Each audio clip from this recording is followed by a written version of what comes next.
زرگام کا یہ شاگرد اپنا کام بڑی مہارت سے کر رہا تھا۔ ان دونوں کو اپنا یہ کالا جادو طلوع آفتاب سے قبل مکمل کرنا تھا۔ زرگام نے تھوڑا سا پانی ڈال کر اس خون ملے آٹے کو گوندھ دیا۔ پھر اس نے لکڑی کی ایک ٹرے پر اس آٹے کو رکھ کر اس کا ایک پتلا بنا دیا۔ اس نے اس پتلے کے جسم پر بہت سی سوئیاں لگا دیں۔ اس نے دلہن بنی گڑیا اس پتلے کے ساتھ رکھ دی۔ اس نے وہ لکڑی کی ٹرے دریا میں بہا دی اور انتہائی صفاقی سے ہنسنے لگا۔ جاؤ دلہن اپنا دلہا ساتھ لے جاؤ۔ اس بار کام الٹا ہے، دلہا دلہن کو لے کر نہیں جائے گا بلکہ دلہن دلہے کو لے کر جائے گی۔ مگر دھیان رہے کہ کچھ دیر بعد یہ کشتی ڈوب جائے گی اور آٹے کا دلہا پانی میں گھل جائے گا۔ نوجوان کے لبوں پہ شیطانی مسکراہٹ پھیل گئی۔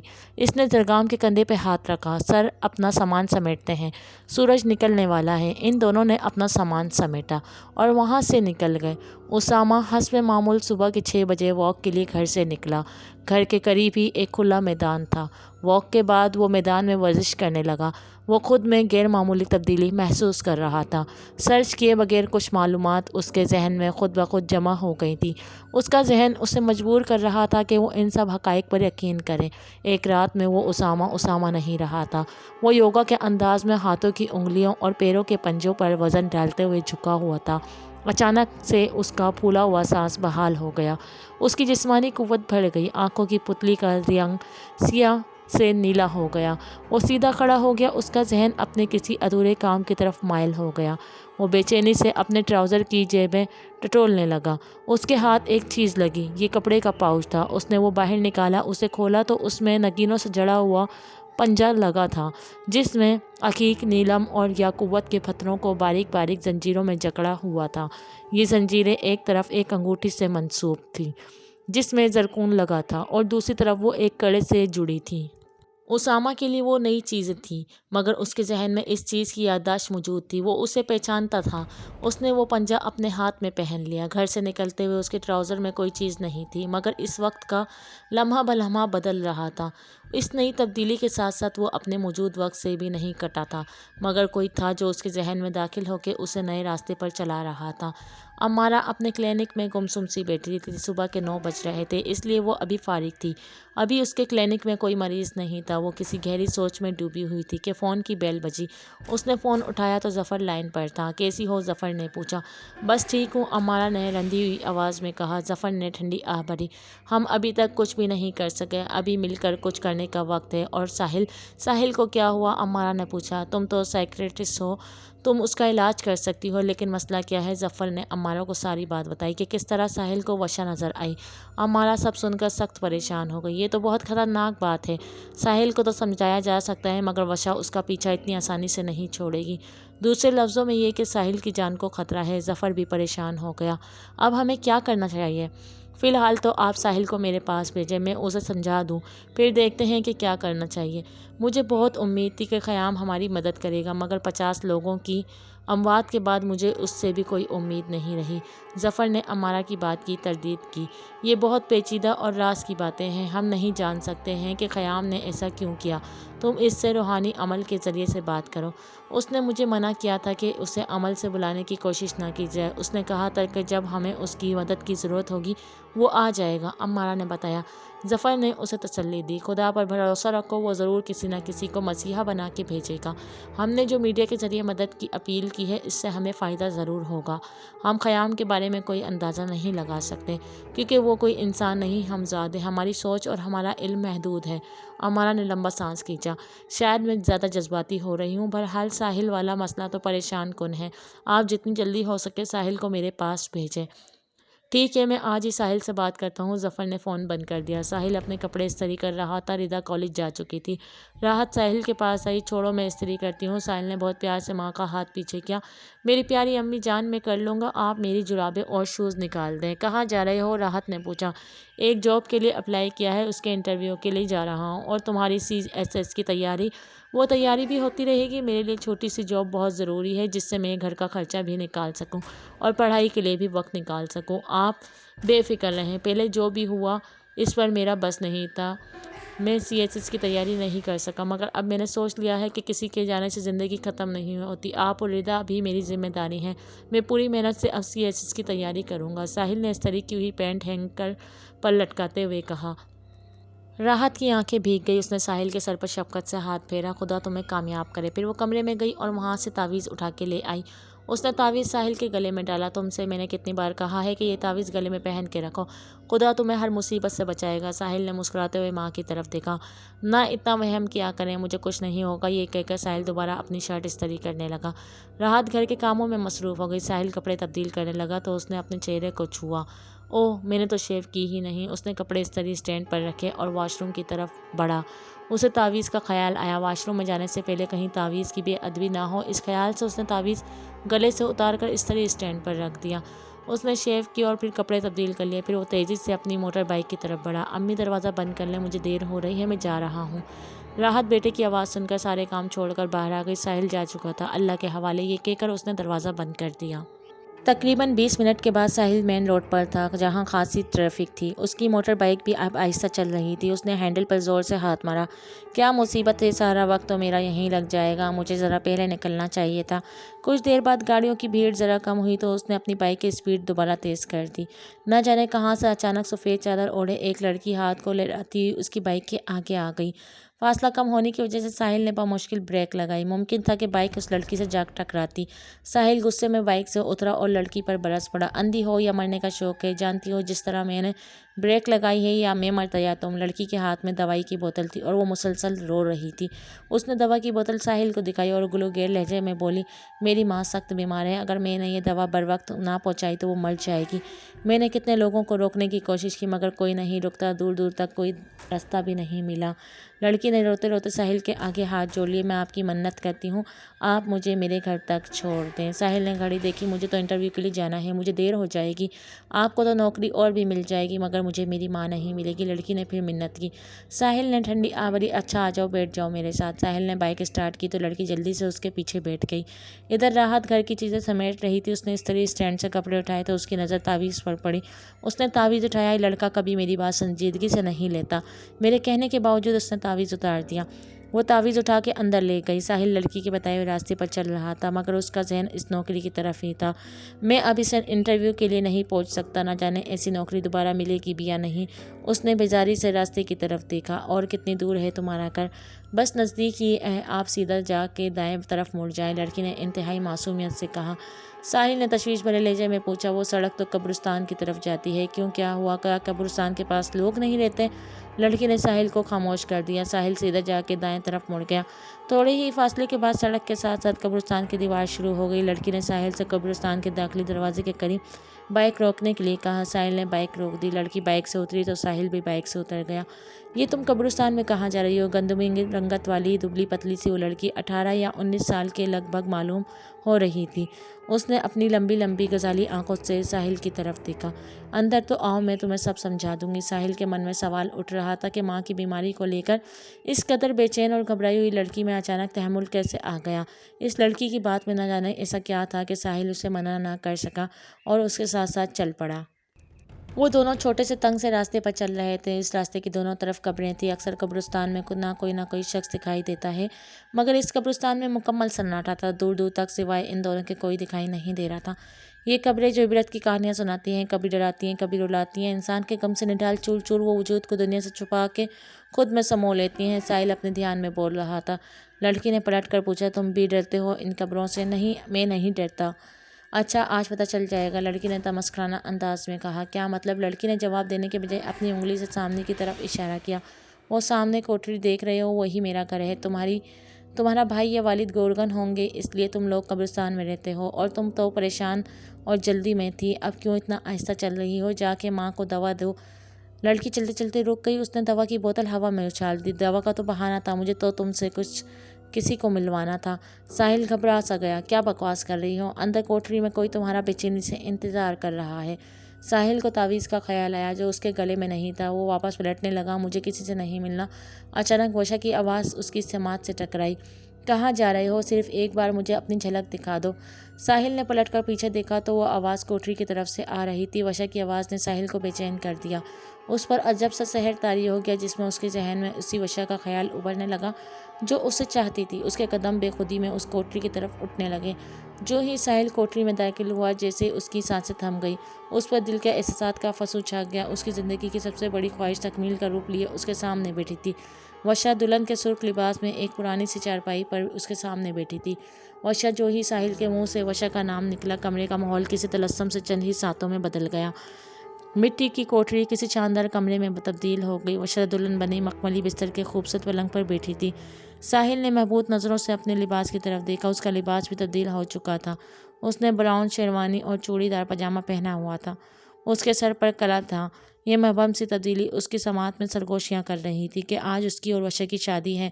آج وہ اور وشا ایک ہونے والے ہیں۔ جس محبوب کا غم اس کے لیے عمر بھر کا روگ بن گیا تھا، آج وہ غم اس کی عمر بھر کی خوشی میں بدلنے جا رہا تھا۔ خوشی کے ایک خوبصورت احساس کے ساتھ ساتھ دماغ کی کوئی قوت تھی جو اسے وہاں سے جانے کے لیے کہہ رہی تھی، مگر آہستہ آہستہ اس کی سوچیں کسی کی تابع ہوتی جا رہی تھیں۔ وہ دھیرے دھیرے وشا کی طرف بڑھنے لگا۔ اسے قدموں کی آہٹ سنائی دی۔ اس نے پلٹ کر دیکھا تو وہی کم سن لڑکی چادر اوڑھے دروازے پر کھڑی تھی۔ وہ لڑکی ساحل کی طرف دیکھ کر مسکرانے لگی۔ پھر اس نے آنکھیں بند کر لی اور ایک ہی پل میں اس کا سادہ سا لباس سبز رنگ کی کرتی اور لہنگے میں بدل گیا۔ اس کا چہرہ بھی بدل گیا۔ ساحل کی آنکھیں پھٹی کی پھٹی رہ گئیں۔ وہ حوریہ تھی جس کے لبوں پہ شیطانی مسکراہٹ بکھر رہی تھی۔ اس بار اس کے ذہن نے اسے پوری طرح جھٹک دیا۔ اسے ہوش آنے لگا کہ وہ یہاں سے نکل جائے۔ وہ تیزی سے دروازے کی طرف بڑھا تو وشا کی آواز اس کی سماعت سے ٹکرائی۔ مجھے اس طرح چھوڑ کر جا رہے ہو؟ ایک بار پھر ساحل اپنے ہوش کھو گیا۔ وہ دوبارہ وشا کی طرف بڑھنے لگا۔ وہ وشا کے قریب بیٹھ گیا۔ وہ پری جیسی دکھ رہی تھی، خوبصورت اور معصوم۔ وہ حسن اس کی دنیا کا تھا ہی نہیں۔ وہ کسی کے خوابوں کی شہزادی تھی یا کسی مصور کا تخیل۔ جو بھی تھی وہ ساحل کی تھی۔ اس نے اپنی دمکتی آنکھوں سے ساحل کی آنکھوں میں جھانکا۔ اب یہ وشا تم سے کبھی دور نہیں جائے گی۔ کچھ دیر کے بعد ہماری شادی ہو جائے گی اور ہم ہمیشہ کے لیے ایک ہو جائیں گے۔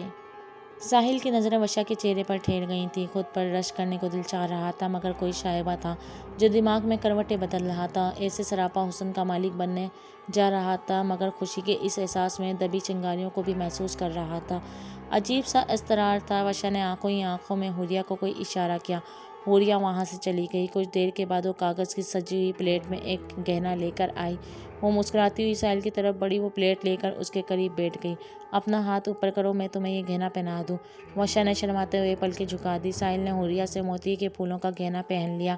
گہنا پہنتے ہی اس کی مدہوشی کو جھنجھوڑتی ہوئی اس کی ذہنی قوتیں سو گئیں۔ اسے وشا کے علاوہ کچھ یاد نہیں رہا۔ وہ اپنی زندگی کے دوسرے رشتوں سے بے خبر ہو گیا۔ وشا پلنگ سے نیچے اتری اور اپنے بھاری بھرکم اور اسی جوڑے کو سنبھالتی ہوئی ساحل کے پاس کھڑی ہو گئی۔ اس نے ہاتھ ساحل کی طرف بڑھایا۔ آؤ میرے ساتھ، میں تمہیں ایک ایسی جگہ دکھاتی ہوں جسے دیکھ کر تم دنگ رہ جاؤ گے۔ ساحل مسکراتا ہوا وشا کا ہاتھ تھام کر کھڑا ہو گیا۔ وشا دروازے کی طرف بڑھی اور وہ دونوں کمرے سے باہر چلے گئے۔ باہر ایک خوبصورت لان تھا، بلکہ یہ کہنا مناسب ہوگا کہ باغ تھا جس میں بے شمار پھلدار درخت تھے۔ وہ ٹہلتے ٹہلتے مالٹوں کے درخت کے قریب آ گئے۔ وشا نے ایک لمحے کے لیے بھی ساحل کا ہاتھ نہیں چھوڑا۔ درختوں کے بیچ میں ہی نیچے جانے کا راستہ بنا ہوا تھا۔ وہاں ایک سیڑھی بھی دکھائی دے رہی تھی۔ وشا اس سیڑھی کی طرف بڑھی تو ساحل نے تعجب سے پوچھا، یہ ہم نیچے کہاں جا رہے ہیں؟ وشا نے مسکراتی آنکھوں سے ساحل کی طرف دیکھا۔ جو جگہ تمہیں دکھانا چاہتی ہوں وہ یہیں تو ہے۔ ساحل بھی وشا کے ساتھ ساتھ اس زینے سے نیچے اترنے لگا۔ حوریہ بھی ان کے ساتھ ساتھ تھی۔ سیڑھی زیادہ لمبی نہیں تھی۔ وشا نیچے اتر گئی۔ ساحل آخری زینے تک پہنچا تو کافور کی خوشبو اس کے حلق تک اتر گئی۔ وہ نیچے اترا تو اس کے پیروں تلے کچی زمین تھی۔ ساحل نے چاروں اور نظر دوڑائی تو سنسناہٹ کے جھٹکے سے اس کا پورا وجود کانپ اٹھا۔ جس آسمان کو وہ اوپر دیکھ کر آیا تھا وہی آسمان یہاں بھی دکھائی دے رہا تھا مگر یہاں رات کا اندھیرا تھا۔ آسمان میں ستارے ٹمٹما رہے تھے۔ اس کے دماغ کی رگیں ٹھس ٹھس کرنے لگیں۔ ایک سیڑھی اترنے سے وہ کس دنیا میں آ گیا جہاں اس وقت رات ہے۔ دور دور تک سبزے کا نام و نشان نہیں، بس ہر طرف مٹی ہی مٹی ہے۔ مٹی کے اونچے نیچے ٹیلوں کے درمیان میں پانی کی ایک جھیل دکھائی دے رہی ہے۔ لفظ بمشکل اٹک کے ساحل کی زبان سے نکلے۔ دہشت ناک اور پراسرار جگہ ہی دکھانا چاہتی تھی جہاں پھولوں کی خوشبو کے بجائے کافور کی خوشبو پھیلی ہوئی تھی۔ وشا تمسخرانہ انداز میں بولی، پھولوں کی خوشبو تو ایک فریب ہے، جذبوں جیسا فریب، جس میں مدہوش ہو کے انسان اپنے آپ کو کھو دیتا ہے۔ لمبا سانس کھینچ کر اس کافور کی خوشبو کو خود میں سرایت کر لو۔ یہی اصل حقیقت ہے، باقی سب فریب ہے۔ کیا مطلب؟ ساحل بوکھلا سا گیا۔ وشا ہنستے ہوئے ساحل کے قریب آ گئی۔ تم تو خوفزدہ ہو گئے، میں تو تمہیں یہ جھیل دکھانا چاہتی تھی۔ آؤ جھیل کے پاس چلتے ہیں، پھر واپس اوپر چلے جائیں گے۔ تمہیں یہ جگہ اچھی نہیں لگ رہی تو تم یہاں زیادہ دیر نہیں ٹھہریں گے۔ ٹھیک ہے، مگر تم میرا ہاتھ چھوڑ دو، میں خود چلنا چاہتا ہوں۔ وشا نے پھٹی پھٹی آنکھوں سے ساحل کی طرف دیکھا اور نفی کے اشارے میں اپنی انگشت ہلائی۔ ایسی جگہ میرا ہاتھ چھوڑنا ٹھیک نہیں۔ تمہیں ایسا کچھ بھی نظر آ سکتا ہے جس سے تم اپنے ہوش کھو دو۔ تم مجھے مزید ڈرا رہی ہو۔ ساحل کا حلق خشک ہونے لگا۔ کیا کروں، یہ جھیل ہے ہی ایسی جگہ اور میں تمہیں یہ جھیل دکھانا چاہتی ہوں۔ جھیل دیکھتے ہی ہم یہاں سے چلے جائیں گے۔ ساحل نے لمبا سانس کھینچا اور حوصلہ کرتے ہوئے وشا کے ساتھ ساتھ چلنے لگا۔ مٹی اس قدر نرم تھی کہ وہ جس جگہ پاؤں رکھتا وہاں اس کے قدموں کا نشان بن جاتا۔ وہ جھیل کے قریب گئے تو عجیب سا شور ساحل کی سماعت سے ٹکرایا، جیسے بہت سی عورتیں اور مرد آپس میں سرگوشیاں کر رہے ہوں۔ اس نے آوازوں کی سمت میں پلٹ کر دیکھا تو اس کا سانس اس کے حلق میں ہی اٹک گیا۔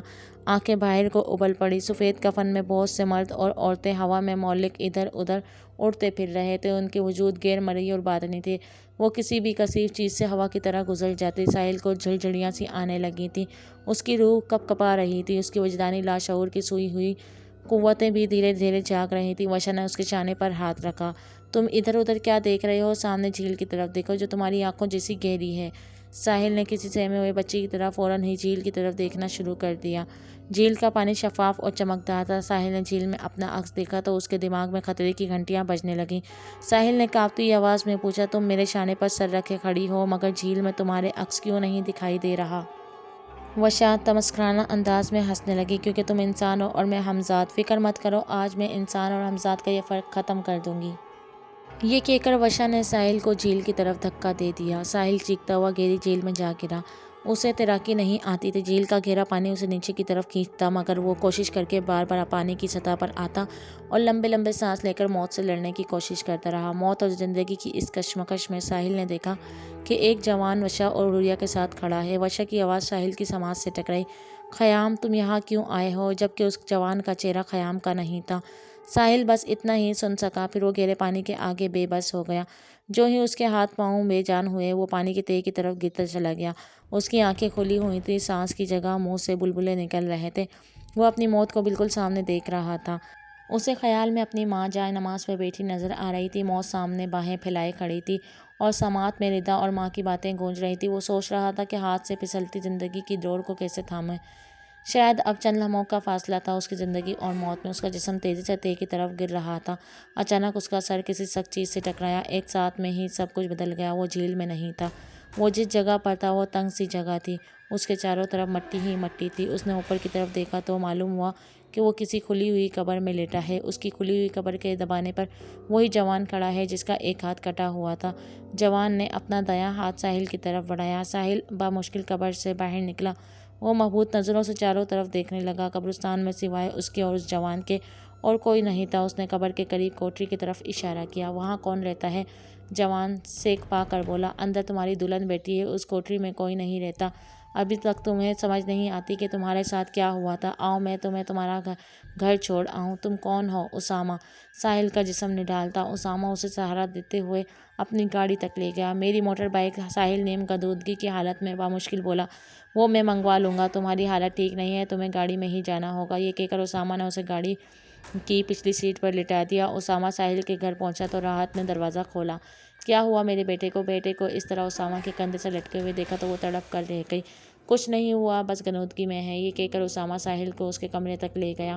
اس نے ساحل کو بستر پر لٹا دیا۔ ساحل کو کچھ ہوش نہیں تھا کہ اس کی ماں کیا کہہ رہی ہے۔ اس نے تو جیسے نشہ آور چیز کھائی ہوئی تھی۔ وہ بستر پر لیٹے ہی سو گیا۔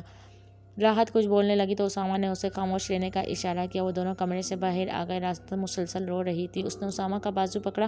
بیٹے تم مجھے بتاتے کیوں نہیں کہ آخر ہوا کیا تھا؟ ساحل نے راحت کی بے چین آنکھوں میں جھانکا۔ جائے نماز بچھا لیں اور اپنے رب کا شکر ادا کریں جس نے آپ کے بیٹے کو اس شیطان کے شکنجے سے بچا لیا، جس کے کالے جادو کے کھیل میں آج ساحل نے اپنی زندگی ہار دینی تھی۔ جس وشا کے لیے ساحل دیوانہ ہوا پھر رہا ہے وہ زرگام کے ہاتھوں کی کٹ پتلی ہے جو زرگام کے اشارے پر ساحل کے لیے جان بچھاتی ہے۔ اگر میں وقت پر نہ پہنچتا تو آپ کا بیٹا اس دنیا میں نہ ہوتا۔ راحت نے اس کا ہاتھ تھام لیا۔ تم کون ہو میں نہیں جانتی، مگر جو احسان تم نے اس بے بس ماں پر کیا ہے اس کا بدلہ تمہیں خدا دے گا۔ آپ مجھے شرمندہ مت کریں۔ آپ ساحل کے پاس بیٹھیں، مجھے کسی ضروری کام سے جانا ہے، ساحل کی موٹر بائیک بھی منگوانی ہے۔ یہ کہہ کر اسامہ تیز تیز قدموں سے چلتا ہوا دروازے سے باہر نکل گیا۔ راحت ساحل کے پاس جا کے بیٹھ گئی۔ ساحل گہری نیند سویا ہوا تھا۔ راحت اس کے بال سہلانے لگی۔ میں تو بے خبر اپنے بیٹے کی نوکری کے لیے دعائیں مانگ رہی تھی، مجھے کیا معلوم تھا کہ میرا بیٹا کسی مصیبت میں گرفتار تھا۔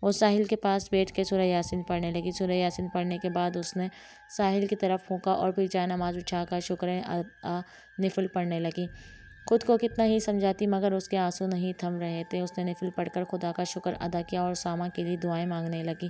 اسی دوران ٹیلی فون کی گھنٹی بجی۔ راحت نے دعا مکمل کی اور جائے طے کر کے رکھ دیا اور فون کی طرف بڑھی۔ ہیلو، راحت نے ریسیور کان سے لگایا۔ السلام علیکم آنٹی، امارہ کی آواز راحت کی سماعت سے ٹکرائی۔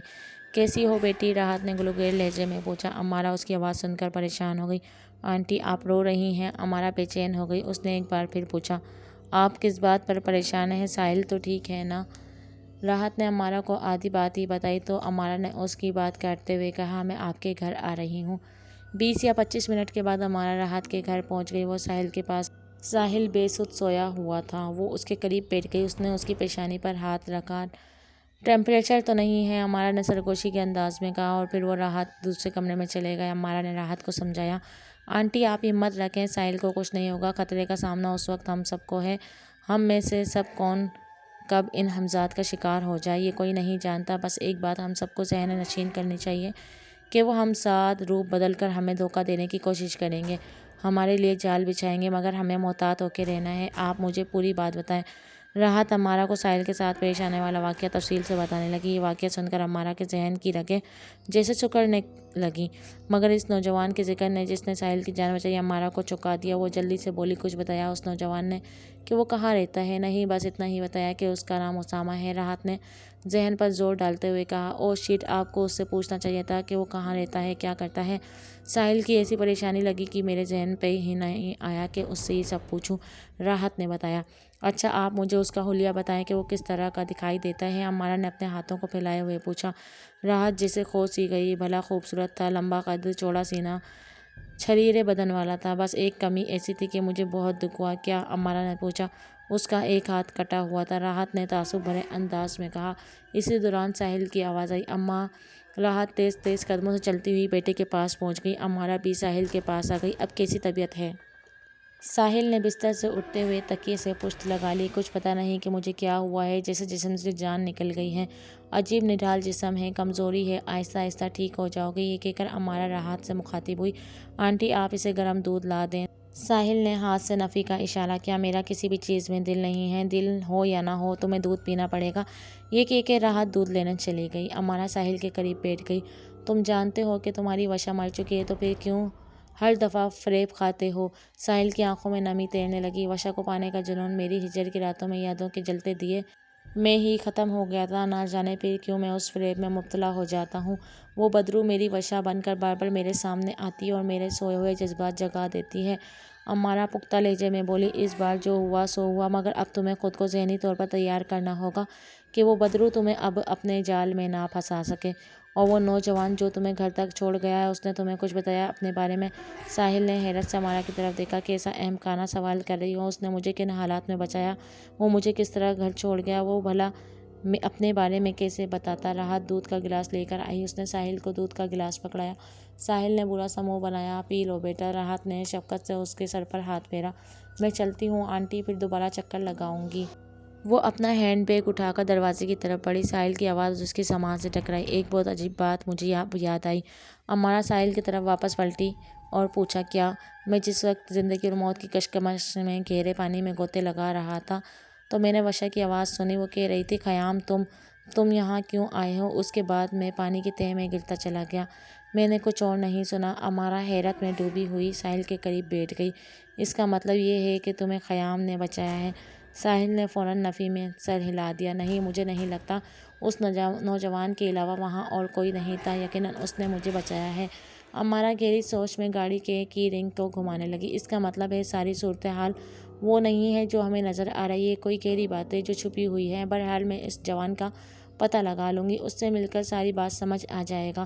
امارہ یہ کہہ کر وہاں سے چلی گئی۔ عشاء کی اذان ہو رہی تھی۔ اسامہ گاڑی میں اپنے گھر کی طرف جا رہا تھا۔ وہ مسلسل صبح کے واقعے کے بارے میں سوچ رہا تھا کہ وہ کس طرح ساحل کی مدد کے لیے پہنچ گیا۔ وہ اس لڑکے سے پہلی بار ملا تھا، مگر وہ اس لڑکی کے بارے میں سب کچھ جانتا تھا۔ اس کا ذہن اسے 3 ویمپائرز کی جنگ پر اکسا رہا تھا۔ وہ ان بدروحوں کے بارے میں سب کچھ جانتا تھا اور ان لوگوں کو بھی جانتا تھا جو ان ہمزاد کے خلاف جنگ میں سرگرم ہیں۔ یہ سب کیسے ہو گیا؟ اس سوچ میں اس نے گاڑی مسجد کی طرف موڑ لی۔ اس نے باجماعت عشاء کی نماز ادا کی۔ نماز کے بعد کچھ دیر تک مولوی صاحب نے خطبہ دیا، پھر لوگ یک کے بعد دیگرے مسجد سے جانے لگے۔ دیکھتے ہی دیکھتے مسجد میں صرف امام صاحب اور اسامہ ہی رہ گئے۔ سب نمازی چلے گئے۔ اسامہ سر جھکائے بیٹھا تھا۔ امام صاحب نے اس کی طرف دیکھا اور دھیمے سے لہجے میں گویا ہوئے، کیا بات ہے بیٹا، کوئی پریشانی ہے؟ اسامہ نے امام صاحب کی طرف دیکھا اور اپنی جگہ سے اٹھ کر ان کے پاس جا بیٹھا۔ آپ کو کیسے پتہ چلا کہ میں پریشان ہوں؟ اسامہ نے پوچھا۔ بزرگ مولوی صاحب مسکراتے ہوئے تسبیح پھیرنے لگے۔ انسان جب زیادہ پریشان ہو جاتا ہے تو خدا کو ہی یاد کرتا ہے۔ اس کے حضور اس وقت تک سر جھکائے بیٹھا رہتا ہے جب تک پروردگار اس پریشانی سے نپٹنے کا حوصلہ اس کے دل میں پیدا نہیں کرتا۔ اسامہ خاموشی سے مولوی صاحب کی باتیں سنتا رہا، پھر اس نے مولوی صاحب کے پرنور چہرے کی طرف دیکھا۔ شاید پروردگار نے ہی میرا دل میں یہ خیال پیدا کیا ہے کہ میں آپ سے کچھ سوال کروں جو میری پریشانی کا سبب ہیں۔ ضرور بیٹا، جو پوچھا، میرے علم کی جتنی وسعت ہوگی میں تمہارے سوال کا جواب دوں گا۔ مولوی صاحب نے اس بات میں سر ہلایا۔ اسامہ کچھ دیر خاموش رہا، پھر اس نے پوچھا، آپ کیا کالے جادو پر یقین ہے؟ مولوی صاحب نے بلا تعامل اس بات میں سر ہلایا۔ ہاں، جادو ایک حقیقت ہے۔ جادو ٹونے یہ سب شیطان کے ہی پھیلائے ہوئے جال ہیں۔ کالا جادو کرنے والا اور کروانے والا دونوں ہی بدکار ہیں۔ ایسے لوگوں کے دل و سکون شیطان کے قابو میں ہوتے ہیں، پھر وہی کچھ کرتے ہیں جو ان سے شیطان کرانا چاہتا ہے۔ بری راہ میں پڑنے کی وجہ سے وہ لوگ نماز اور قرآن پاک سے دور ہو جاتے ہیں، جبکہ نماز اور قرآن پاک ہی انسان کے دل و دماغ کو وہ تقویت دیتا ہے جس سے انسان شیطانی حملوں سے بچا رہے۔ مگر تم کیوں پوچھ رہے ہو؟ کیا تم پر بھی کسی نے جادو کیا ہے؟ مولوی صاحب نے پوچھا۔ اسامہ اصل موضوع کی طرف آ گیا۔ آپ آرٹ گیلری میں ہونے والے حادثے کے متعلق تو جانتے ہوں گے اور اس حادثے کے بعد شہر میں پھیلی ہوئی سنسنی خبریں بھی سنی ہوں گی۔ مولوی صاحب نے آنکھیں بند کر کے اس بات میں سر ہلایا۔ ہاں، جانتا ہوں۔ پولیس کے کہنے کے مطابق وہ سب کچھ دہشت گردوں نے کیا ہے، مگر کچھ لوگوں کا کہنا ہے کہ یہ سب اموات کالے جادو کے تحت ہوئی ہے جس کا ذمہ دار ایک ہمزاد ہے۔ اسامہ نے بے چینی سے کہا، دونوں میں سے کوئی بات بھی ہو سکتی ہے، مگر دوسری بات کو نظر انداز نہیں کیا جا سکتا۔ اس خیال کو محض وہم یا تو ہمات پرستی نہیں کہا جا سکتا، کیونکہ شیطان ہمزاد کچھ بھی کر سکتا ہے۔ مولوی صاحب نے معنی خیز لہجے میں کہا۔ اسامہ کے ذہن میں سوچوں کی گرہیں دھیرے دھیرے کھل رہی تھیں اور الفاظ پھسل پھسل کر اس کے منہ سے باہر نکل رہے تھے۔ مولوی صاحب، میں اپنے اندر ایک عجیب سی تبدیلی محسوس کر رہا ہوں، جیسے میرے اندر کوئی دوسرا انسان آ بسا ہو۔ شہر میں ہونے والے پراسرار واقعات میرے لیے محض ایک خبر کی طرح ہی تھے، مگر اب میری سوچوں کا مرکز بن گئے ہیں۔ کبھی کبھی میں ایک ہی وقت میں 2 لوگوں کی طرح سوچتا ہوں۔ مولوی صاحب ہنسنے لگے۔ میاں، یہ تو معمولی سی بات ہے جسے تم مخواہ مخواہ اپنے اوپر حاوی کر رہے ہو۔ انسان تو ازل ہی سے دوہری سوچ کا مالک ہے، کیونکہ اس کے 2 روپ ہوتے ہیں۔ اگر ایک نفس اسے اچائی کی طرف مائل کرتا ہے تو دوسرا نفس اسے برائی کی طرف مائل کرتا ہے۔ اسامہ نے بے قراری سے سر کو جھٹکا۔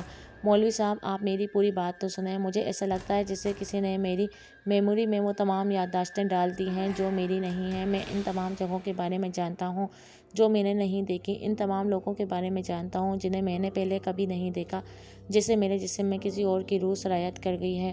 مولوی صاحب نے محبوط نظروں سے اسامہ کی طرف دیکھا۔ ان لوگوں کو ان جگہوں کا تعلق کس سے ہے؟ اسامہ نے جواب دینے میں ذرا دیر نہ لگائی۔ انہی شیطان ہمزاد سے، جن کے خلاف جنگ کے لیے میرے اندر ہی کوئی مجھے اکسا رہا ہے۔ میں ان چاروں کے بارے میں اس طرح جانتا ہوں جیسے یا تو میں ان میں سے ایک ہوں یا ان کا انتہائی قریبی رشتہ دار۔ مولوی صاحب سر جھکا کے سوچ میں پڑ گئے۔ کافی دیر تک انہوں نے اسامہ کی بات کا کوئی جواب نہیں دیا، پھر ایک لمبا سانس کھینچتے ہوئے دونوں ہاتھوں کو آپس میں جوڑ لیا۔ میری معلومات محدود ہیں، تمہارے سوال بہت مشکل ہیں، لیکن پروردگار کے کرم سے میں تمہیں اتنا سمجھا سکتا ہوں کہ تم صحیح راستے کا تعین کر سکو۔ جس طرح کئی خطرناک کام ہماری مادی وجود کی وجہ سے ہمارے لیے ناممکن ہو جاتے ہیں، اسی طرح ہمزاد بھی اپنے مقاصد پورا کرنے کے لیے کسی وجود میں داخل ہو کے اس شخص کے ذریعے اپنے مقاصد پورے کرتا ہے۔ سفلیہ معلوم کرنے والے عامل کسی کے کہنے پر شیطان ہمزاد کو کسی انسان کے جسم میں داخل کر دیتے ہیں۔ اس انسان کی شخصیت اور کردار کا بدلاؤ لوگوں کو حیران کر دیتا ہے۔